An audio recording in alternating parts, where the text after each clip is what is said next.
European emission regulations are ruining motorcycles, right? That's what all the die-hard enthusiasts have been saying anyways. You've probably seen the headline, Euro 5 Plus takes out another beloved sport bike. The precious, holy, even revered R6. Gone, put out to pasture. Not just in Europe, but worldwide. The Gixxer 750, the Gixxer 600, outdated, out of touch, and just haunting American dealerships like the ghost of 2014, while they've been deleted entirely from the European market. The rules that govern motorcycle emissions have been getting tighter and tighter, and the next stage would be called Euro 6, and that could change motorcycling even more, beyond our most horrible nightmares. So, are emission regulations really ruining bikes? To figure that out, we have to take a closer look at how these regulations have shaped the industry for the last 25 years. And we're going to speculate as to what the future may look like. Let's get into it. The European emission system goes back to the late 90s when the first rules were implemented. Euro 1 was really simple. Make motorcycles run a little bit cleaner than a 1970s two-stroke lawnmower. It put basic limits on carbon monoxide and hydrocarbon emissions. Carbureted bikes were still really common during this time, but they were required to be tuned leaner for cleaner exhaust. In the mid-2000s, Euro 2 and 3 made three-way catalytic converters essentially mandatory. Fuel injection began replacing carburetors for more control of engine efficiency. That's why way back in the day, when you just threw more fuel at a motorcycle, it tended to make a lot more power, because it just ran really lean with old school carburetors. Euro 4, however, was a much more significant jump.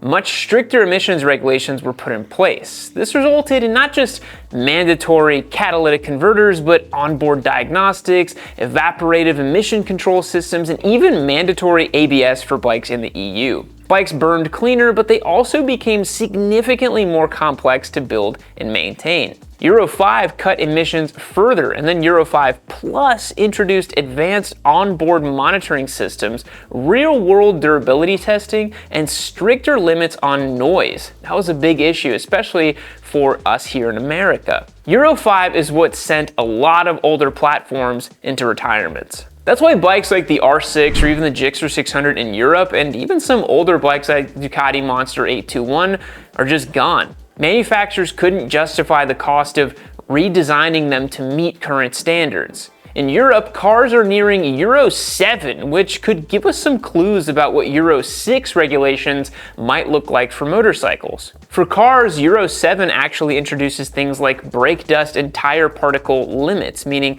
regulators aren't just looking at what comes out of the tailpipe anymore. And there's been a lot of studies done on this. There's apartment complexes near highways, and they actually found that all that brake dust and tire particulate matter actually makes its way into where people live. And that just sucks. If motorcycles follow that trend, the next generation of rules could target every source of pollution, exhaust, noise, tires, brakes, and maybe even evaporative emissions from your gas cap. That rightfully has a lot of riders worried. So how do these rules actually affect motorcycle design? When emissions gets tighter, manufacturers pretty much just have two options. You either make it cleaner with more restrictive catalyst systems and clever fueling, or make the engine bigger and lazier so it passes the test. This has to do with why every manufacturer is making versatile cross-platform parallel twins that are slightly larger than they used to be. Parallel twins aren't just easy to package and cheap to produce, they're also really easy to make emissions compliant compared to other engines. Yamaha went from the crazy high revs of the inline 4 and the R6 to exclusively using the torquey CP2 parallel twin. Larger displacement, lower peak power output, and it all tends to work out pretty well. Honda and Suzuki have similarly invested in their own parallel twins. They're versatile, cheap to make, and easier to meet emissions requirements. Meanwhile, bigger bikes are getting even bigger. Super Duke 1390, anyone? Because when you restrict emissions and noise, you need more displacement to compensate for the loss of power. The MT-09 famously went from 847 to 890 cc's under Euro 5, yet the power output remained relatively the same. KTM makes the Super Duke bigger every year, yet power gains don't exactly correlate linearly. We've seen evidence that the future of big motorcycle engines may look like the Honda Hornet CB1000 or the Kawasaki Ninja 1100. The Hornet has a 999cc inline-4. It's a repurposed superbike engine from the Fireblade, yet it only makes about 140 horsepower to the wheel. That's less than what a liter bike made over a decade ago, before they were shackled by emission standards. We can just take a moment. There was a golden period of motorcycling where engines made insane amounts of power, they weren't shackled by emissions regulations, and there was like no traction control. Kind of the mid-2000s of liter bikes. If you ask me, those are real men motorcycles. Modern regulations limit how much fuel can be dumped, how loud the exhaust can be, how many hydrocarbons are emitted from the tailpipe, which all equals bikes that are cleaner but significantly down on power. Depending on where you live and the thoroughness of any vehicle inspections you may be subjected to, which can vary a lot. We recently did away with vehicle inspections here in Texas, which I think is a little crazy. But then the other end of the spectrum, you have guys in Australia where they get pulled over and dinged for, I don't know how many spokes are in their wheels or something like that. But the removal of factory catalytic converters may make it pretty difficult to pass your emissions inspections. At least here in the US, motorcycle inspections have usually been way more lax than car inspections. I mean, I've seen straight pipe Sportsters going in and coming out the other end with a little pass sticker. But as European standards tighten, we may see similar increased policing here in the States too. If Euro 6 ends up adding even more restrictive devices and systems, modifying your bike may become nearly impossible, or just subject to tons of fines and other hassles that make it completely untenable to modify anyways. Let's take a quick break from the episode to talk about the sponsor of today's video, and that is Exter. These guys are making everyday carry lifestyle improvement objects, and they got some pretty sweet stuff. So they've got their wallet over here. This is an RFID blocking slim design. They have this really satisfying little mechanism for the cards right there. You pair it with the Finder card. So this, you press a button, you link it to your phone, and it can track anything you need. It fits right inside the wallet right here, nice and slim. But the best part is it has a 1-year rechargeable battery. You take the little charger, actually put it right here on a magnet, 1 year, and it's good to go. But you can actually take this and chuck it into your carry-on and track it, because they also make the vacuum travel kit. This is gonna save you 60% space in your carry-on. You chuck in your clothes, your underwear, your socks, use this tiny inflator, USB-C, pop it right there, it shrinks it all down, makes it way easier to travel with. So hit the link down below, use the code YAMMY for 10% off your order from Exter. Thank you very much for the support from them. Now back to the show. So that brings us to the crux of the episode. We've seen it happen in real time.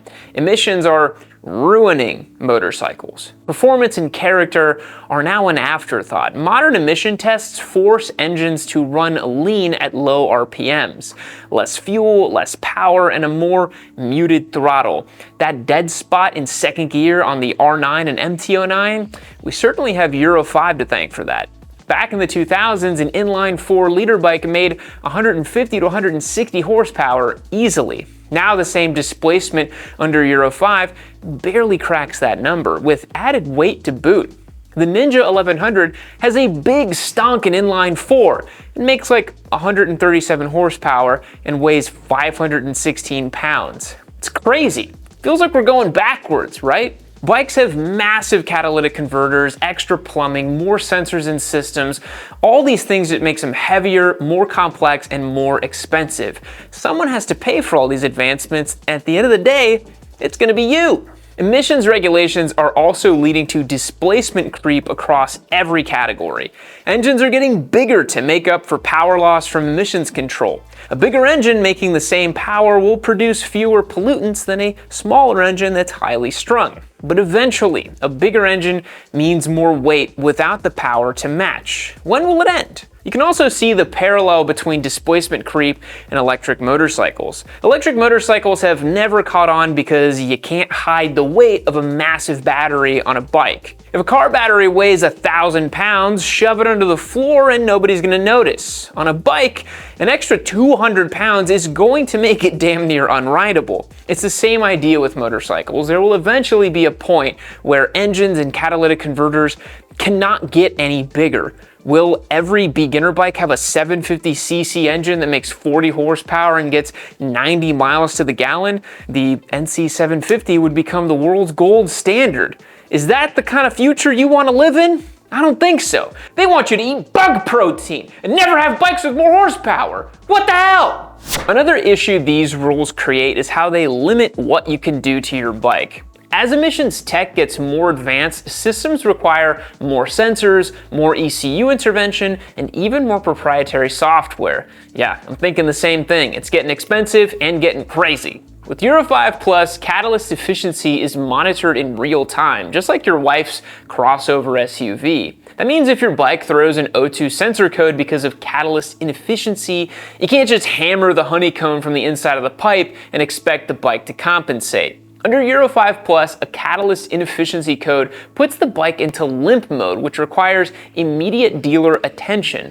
Dealers probably love this, right? More revenue for the service department, but riders are not as keen. Motorcycles have always been mechanic-owned machine. You might not have a snap-on tool chest in your garage, but most riders enjoy doing a majority of maintenance or modifications to their own bikes. It's pretty different than how cars have become nowadays. But as emissions compliance increases, the tech becomes so tightly controlled that DIY repairs might risk tripping some ECU warning or voiding your warranty. Speaking of voiding warranties, many new bikes run poorly from the factory. They've got weird throttle maps, choked up exhaust, and totally neutered power outputs. We're seeing this across the board nowadays with new motorcycles. It's more and more common when I test the new giveaway bikes we get here in the shop. They often have weird fueling issues. The minute the Hornet 1000 dropped, tuners were immediately installing exhaust and tuning them to unlock all the power Honda left untapped in the engine, which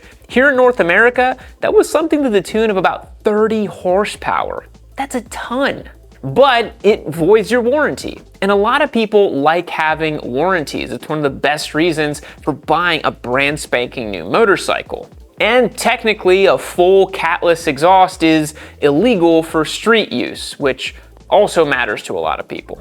Okay, let's pump the brakes a little bit with a reality check. Of course, motorcyclists are concerned with power and the ability to maintain their own machines, but let's look at the bigger picture here for a second. Smog does suck. I'm happy that the Clean Air Act passed in the 70s. Have you ever seen those pictures of LA before it passed and after? It's pretty crazy. We want to breathe clean air. I want to be able to eat a meal without consuming a million microns of microplastics. And I don't think that's exactly related, but I think the sentiment is the same. Motorcyclists don't love the government telling them what they can and cannot do. I don't either. But these emission standards do serve a purpose. Cities like Rome, São Paulo, or Bangkok used to be filled with blue smoke from noisy two-stroke scooters. And as mentioned, the smog over LA has decreased significantly since emissions control devices became mandatory on cars sold in the US. There's actually studies that show correlations between crime in LA and the amount of leaded gas smog in the air. So if you ever find yourself interacting with a relatively violent boomer, just remember that they had to endure leaded gas and leaded paint, and their brain's not all the way there. It's not good for the brain to breathe all that stuff in, but I digress. Cleaner air, quieter cities, and improved public health are all objectively good things, and I want to do my part too. Beyond the benefits of the environment, a lot of engineering innovations have come from emissions compliance. Fuel injection, variable valve timing, electronic fuel mapping, all of those technologies serve to reduce emissions as much as they do to improve performance. Do you like having rain mode on your superbike? It might not have come into existence if bikes were still using carburetors. This tech has made bikes objectively better. They're more reliable, more efficient, and in some ways more powerful and safer even within the rules. Even brands like Ducati love to brag about how they've managed to keep their bikes exciting while staying compliant.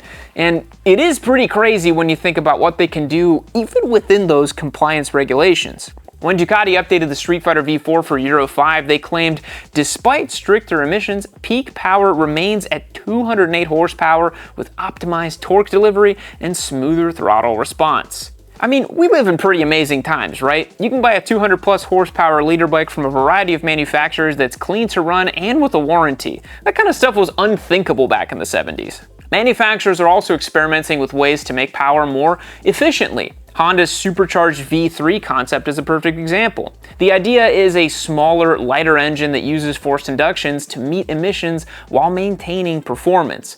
And look, I want that over any electric motorcycle, please. Nearly every new internal combustion engine car uses a small turbocharged engine. So much so that if you invested in companies that made turbochargers back in like the mid-2000s, you'd probably be sitting on a pretty penny by now. Motorcycles may follow suit, opening up a whole new reality for internal combustion motorcycles and really just changing the dynamics of how we ride. And it's worth mentioning the efficiency that comes from Euro 5 and beyond is generally a good thing. More miles per gallon, less waste heat, and longer lasting internals thanks to improved combustion and oiling systems. And hey, better MPGs means less time at the pump and spending less on gas. Much of the emissions compliance rules may hurt performance for purists, but they're also pushing engineering for the better. There are no official Euro 6 rules for motorcycles yet, but based on how Euro 7 is written for cars, this might be what's coming down the road. Real-world emissions testing would become much more stringent. Motorcycles will have to prove that they can stay efficient,